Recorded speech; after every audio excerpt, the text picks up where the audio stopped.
My wife texted me from a business trip, "I want other men," so I gave her exactly what she asked for. My name is James Whitmore, and 6 months ago my wife ended our 15-year marriage with a single text message. It arrived at 8:47 on a Thursday evening.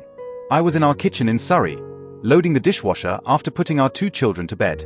I smiled when my phone buzzed, expecting the usual message from my wife, Emma, who was attending a corporate conference in Manchester. Instead, I read words that changed everything. "I'm done with monogamy. I want freedom. I've met someone who makes me feel alive again. This isn't negotiable." I stared at the screen. 15 years together. 2 children. A mortgage. A life built brick by brick. And this was how she chose to tell me. Not face to face. Not even a phone call. Just a text message sent between conference sessions. As shocking as it was, a strange calm settled over me. Because deep down, I already knew. For months she'd been distant. Working late. Taking calls in private. Suddenly spending hundreds on clothes, beauty treatments, and weekends away. I'd ignored the signs because I wanted to believe our marriage was stronger than that. I was wrong. A second message appeared. "I've met someone who makes me happy. Maybe more than one person. I need to explore who I really am." I read it once and replied with a single word. Understood. That was it. No begging. No arguments. No drama. Then I got to work. That same night I contacted a solicitor.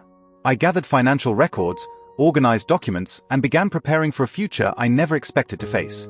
By Friday afternoon I knew exactly where I stood. Emma had spent years building her career while I worked remotely and became the children's primary caregiver. School runs. Doctor appointments. Homework. Football practice.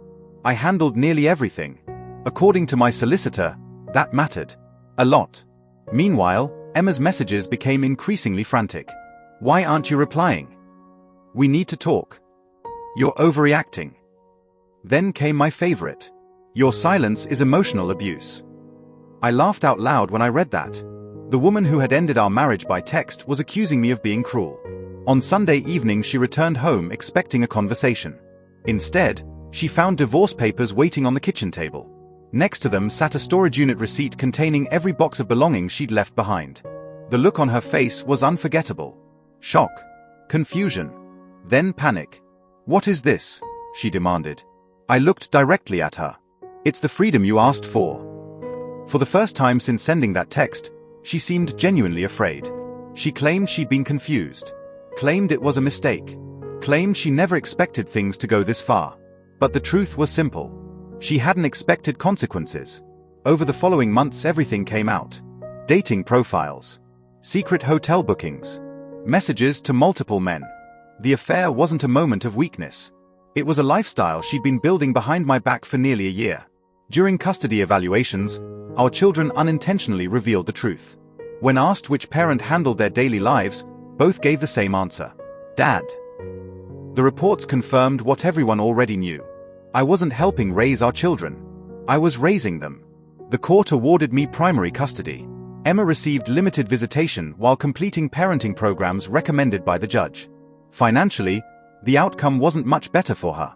Her salary was nearly 3 times mine. As a result, she was ordered to contribute substantial child support while I returned to university to complete the engineering degree I'd abandoned years earlier to support her career. For the first time in years, my life belonged to me. 6 months after the divorce became final, Emma sent one last email. She said therapy had helped her understand what she'd done. She admitted she had confused excitement with happiness. Freedom with fulfillment. She wrote that she missed our family. Missed our home. Missed me. Then she asked the question I knew was coming. Can we try again? I sat with that message for a long time. Part of me remembered the woman I'd fallen in love with. But another part remembered the text message. The betrayal. The nights comforting confused children.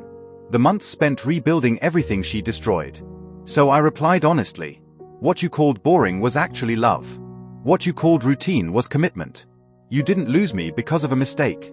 You lost me because you stopped valuing what we had. Then I wished her well and moved on.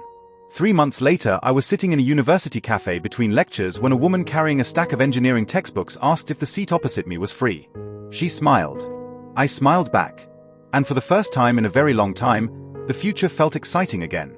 Not because someone else completed me, but because I had finally learned how to stand on my own. Sometimes the greatest revenge isn't winning. It's rebuilding a life so good that you no longer care who walked away from it.